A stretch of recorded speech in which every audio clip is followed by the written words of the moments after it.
오늘 함께 묵상하실 말씀은 마가복음 3장 1절에서 19절까지의 말씀입니다. 예수께서 다시 회당에 들어가시니 한쪽 손 마른 사람이 거기 있는지라.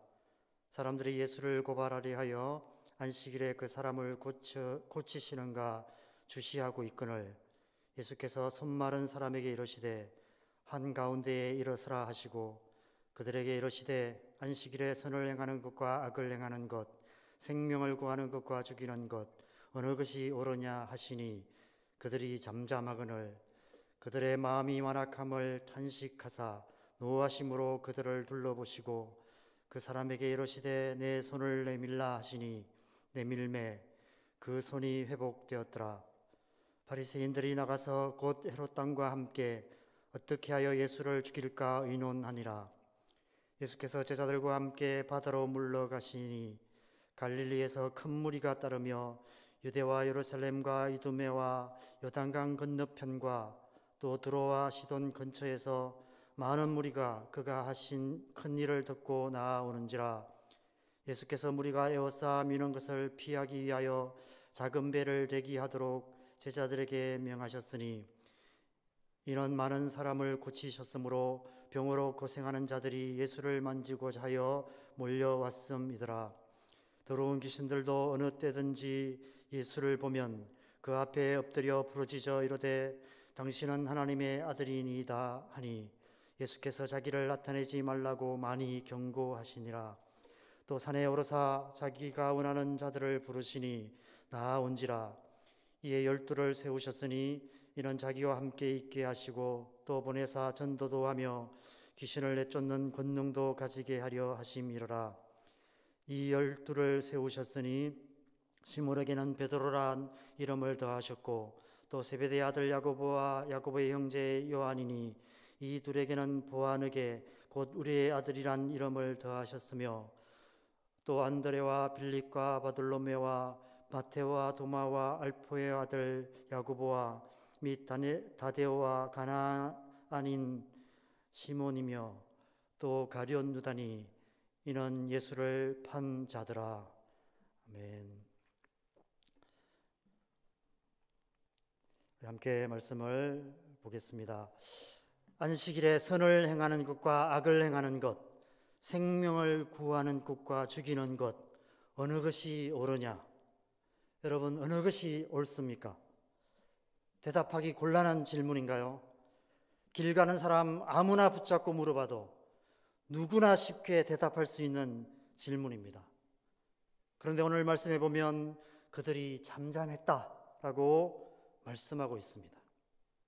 왜 그들은 어린아이라도 쉽게 대답할 수 있는 이 질문에 아무런 대답도 못하고 잠잠할 수밖에 없었을까요?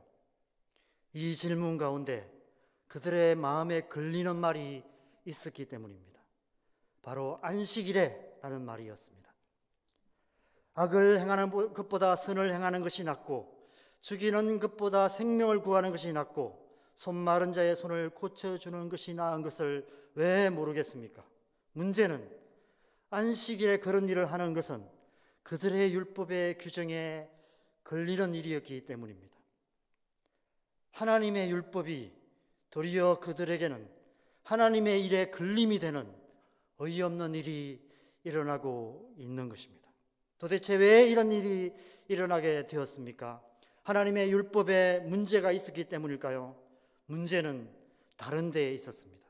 5절 말씀입니다.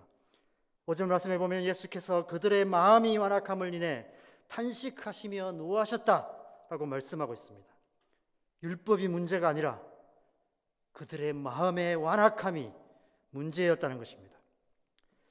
완악하다는 말의 국어사전적인 의미를 찾아보면 마음이 억세게 사납고 고집스럽다라는 의미로 해석하고 있습니다. 하나님의 율법이 문제가 아니라 그 율법에 대한 그들의 마음이 억세고 사납고 고집스럽게 굳어져 있었던 것이 문제라는 것입니다. 그렇다면 왜 예수님께서는 그들의 마음의 완악함에 대해서 이처럼 탄식하시고 노하시는 얼굴로 그들을 둘러보셨을까요? 어제 말씀에서 예수님께서는 안식일이 사람을 위하여 있는 것이지 사람이 안식일을 위하여 있는 것이 아니다라고 말씀하셨습니다. 이 말씀은 율법을 주신 하나님의 마음을 잘 나타내는 말씀입니다. 안식일을 비롯한 모든 하나님의 율법은 하나님께서 우리를 위하여 주신 사랑의 법이었습니다. 그런데 그 율법을 받은, 그 율법을 대하는 그들의 마음은 그 율법을 주신 하나님의 마음과는 너무나 달랐습니다. 억세게 사납고 고집스럽게 굳어져 있었습니다. 그 결과 율법을 주신 하나님을 완악한 분으로 만들고 있었던 것입니다. 그래서 예수님께서 탄식하시며 노하실 수밖에 없었던 것입니다. 너희가 하나님을 그런 분이라 생각했느냐? 그렇게 탄식하며 노하셨던 것입니다. 저는 이 말씀을 묵상하면서 우리의 마음은 어떠한가? 이런 질문을 해보게 됩니다. 혹시라도 우리는 완악한 마음으로 하나님을 완악한 분으로 만들고 있지는 않은가? 이런 질문을 해보게 됩니다. 아무리 옳은 말도 듣기 싫어하는 우리의 모습, 그런 모습을 볼 때가 얼마나 많습니까? 오히려 옳은 말이 더 억세게 사납게 고집스럽게 반응하게 만드는 우리의 모습, 이 세상 사람들의 모습을 보게 됩니다. 옳은 말이 더 듣기 싫은 때가 있습니다. 6절에 바리새인들이 나가서 헤롯 왕과 함께 어떻게 하여 예수를 죽일까 의논했다라고 말씀합니다. 정말 완악하기 그지없는 모습입니다. 혹시 저와 여러분의 모습은 아닌가요? 우리의 마음도 이처럼 완악한 마음은 아닌지 깊이 성찰해 봐야 할 것 같습니다. 누군가의 옳은 말이 계속해서 마음에 받친다면 그것은 우리의 마음이 완악하다는 증거일 수 있습니다. 어제 말씀에서 예수님이 말씀하신 낡은 가죽 부대는 어쩌면 우리의 이 완악한 마음을 말씀하시는 것인지도 모릅니다. 우리의 이 완악한 마음, 낡은 가죽 부대에는 새 포도주를 담을 수 없습니다. 결코 예수님의 십자가에도 하나님의 은혜를 담을 수가 없습니다. 새 포도주가 낡은 가죽 부대를 터뜨려 버리는 결과만 나을 뿐입니다. 그래서 6절에 바리새인들이 나가서 예수를 죽이려 모의하기 시작했던 것입니다. 그런데 7절에 예수님께서는 그들과 반대로 제자들과 함께 그들로부터 물러나셨다라고 말씀하고 있습니다. 왜 물러가셨을까요? 그들이 자기를 죽이려 모의하는 것을 알고 두려워서 피하셨던 것일까요? 아닙니다. 그들을 멀리 하신 것입니다. 성경에 하나님께서 멀리 하시는 사람들이 어떤 사람인지를 말씀하시는 말씀이 야고보서 4장 6절 말씀에 기록되어 있습니다. 그러나 더욱 큰 은혜를 주시나니 그러므로 일렀으되 하나님이 교만한 자를 물리치시고 겸손한 자에게 은혜를 주신다 하였느니라. 여러분 아십니까? 완악함의 뿌리가 교만이라는 사실. 예수님은 그들로부터 물러나셨습니다. 그것은 곧 완악하고 교만한 그들을 멀리 하셨다는 것입니다. 그리고 제자들과 함께 그들로부터 물러가셔서 예수님을 따르는 큰 무리들과 함께 하셨다라고 말씀하고 있습니다. 죄인들, 병든 자들, 애통하는 자들, 고통하는 자들, 심령이 가난한 자들, 겸손한 자들, 예수님은 그런 자들을 가까이 하셨고 그런 자들과 함께 하셨습니다. 여러분 예수님을 가까이 만나기 원하십니까? 우리 안에 완악하고 교만한 마음을 벗어버려야만 합니다. 겸손한 마음으로 가난한 심령으로 하나님 앞에 나아가야 합니다. 그리할 때 예수님께서 우리를 가까이 하실 것이며 우리에게 큰 은혜를 주실 줄 믿습니다. 11절과 12절 말씀에서는 더러운 귀신들이 예수님이 하나님의 아들이심을 증거하기 시작합니다. 그런데 예수님은 그 귀신들에게 자기를 나타내지 말라고 엄하게 경고하십니다. 왜 그러셨을까요? 귀신들까지 예수님이 하나님의 아들이심을 증거한다면 훨씬 더 효과적으로 복음을 전할 수 있지 않았을까요? 여러분 잘 생각해 보십시오. 귀신들의 증거가 정말 예수님의 사역에 도움이 될까요? 귀신들이 아무리 예수님이 하나님의 아들이시라 증거한다 하더라도 그 증거를 받는 자들에게는 아무런 유익이 되지 못할 것입니다. 여러분, 그리스도인들 가운데 점쟁이를 찾아가는 사람들이 많이 있다고 합니다.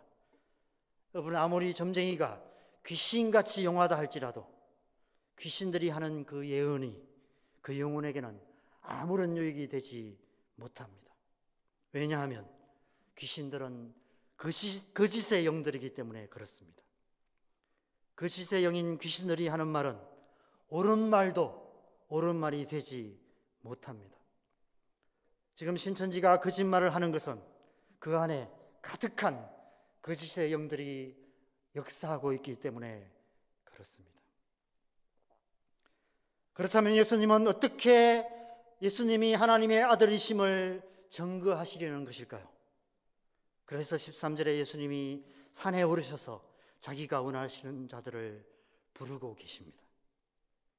예수님이 하나님의 아들이심을 증거할 자들은 바로 12 제자들입니다. 예수님은 다른 어떤 특별하고 신비한 방법이 아니라 오직 예수님이 원하시고 부르신 자들, 바로 그 12 제자들을 통해서 예수님이 하나님의 아들이심을 증거하시며 예수님의 복음, 예수님의 십자가의 도를 온 땅과 일반 가운데 증거하시기로 결정하신 것입니다. 그래서 12 제자를 부르시고 그들을 세 부대가 되게 하시고 그들 안에 새 포도주를 담으셔서 그들로 하여금 예수님의 이 십자가의 도를 온 세상에 증거하게 하시는 것입니다. 예수님께서 이 시대에 저와 여러분을 부르신 이유도 바로 이 이유인 줄 믿습니다. 우리를 택하시고 부르셔서 이 시대에 예수님께서 하나님의 아들이심을 증거하는 사명을 주신 것입니다. 우리를 통해, 교회를 통해 온 땅과 열방 가운데 예수님의 복음을 전하게 하신 것입니다. 그것이 우리가 선교를 하는 이유인 줄 믿습니다. 그런데 오늘 본문 가운데는 옥의 티와 같은 말씀이 있습니다. 마지막 19절 말씀입니다. 바로 예수님을 판 가룟 유다에 대한 말씀입니다. 저는 오늘 본문을 읽고 묵상하면 할수록 이 구절은 정말 옥의 티와 같은 말씀인 것 같습니다. 이 구절만 없다면 좀 더 강력한 메시지를 전할 수 있을 텐데 이런 생각이 들었습니다. 왜 굳이 이 구절을 기록했을까? 왜 가룟 유다까지 제자로 부르셨을까? 이런 질문을 하게 됩니다. 그런데 여러분, 우리가 잘 생각해 보면 이 가룟 유다만이 아니라 예수님의 이 다른 제자들 역시도 가룟 유다와 별 다를 바 없는, 우리와 조금도 다를 바 없는 연약하기 그지없는 자들이었다는 사실을 생각할 수 있습니다. 베드로란 이름을 더하여 주신 시몬은 십자가 앞에서 예수님을 모른다고 3번이나 부인했습니다. 우리의 아들이란 이름을 더하여 주신 요한은 벌거벗고 도망쳤습니다. 다른 제자들은 얼마나 꼭꼭 숨었는지 그때 어디 있었는지조차도 기록되어 있지 않습니다. 그런 제자들의 모습, 지금 우리의 모습과 조금도 다를 바 없는 모습입니다. 지금의 우리의 모습이기도 합니다. 우리 또한 우리의 신앙생활 가운데 때론 주님을 모른다 거듭거듭 부인하는 모습으로 살아갈 때가 얼마나 많습니까? 때론 벌거벗은 수치를 드러내며 십자가의 고난을 피하려고 애쓰는 우리의 모습을 보게 됩니다.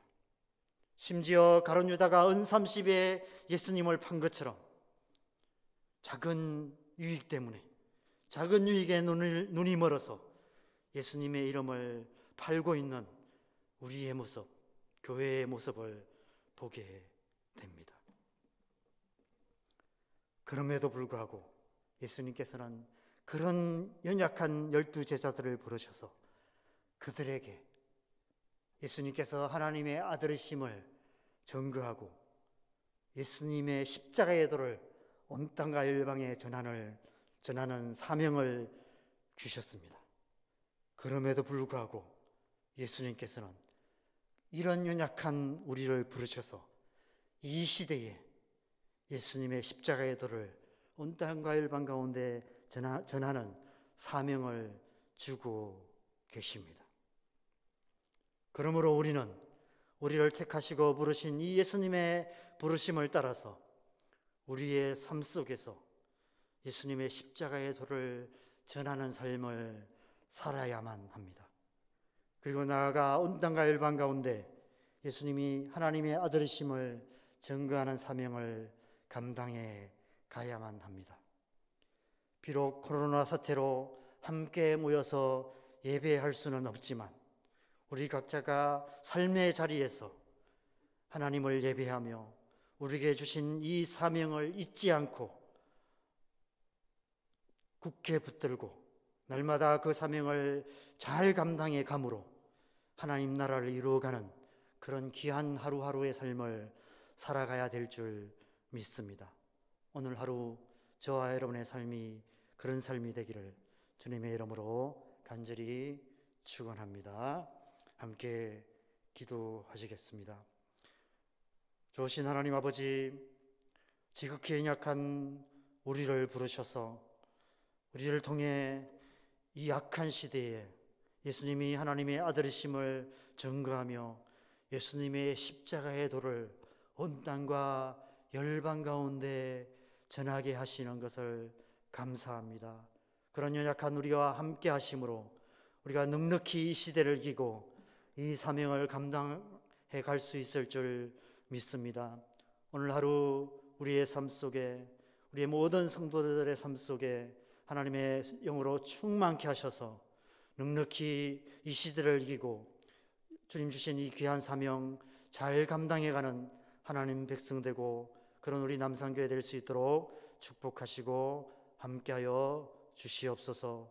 오늘 하루 우리의 삶을 주님 앞에 올려드립니다. 성령으로 충만하게 하시고 오늘 하루 삶의 순간순간마다 성령 충만함으로 우리의 삶 속에 주님의 영광을 나타내는 아름다운 하루 살아갈 수 있도록 축복하여 주시옵소서. 감사와 찬양을 드립니다. 예수님의 이름으로 기도합니다. 아멘.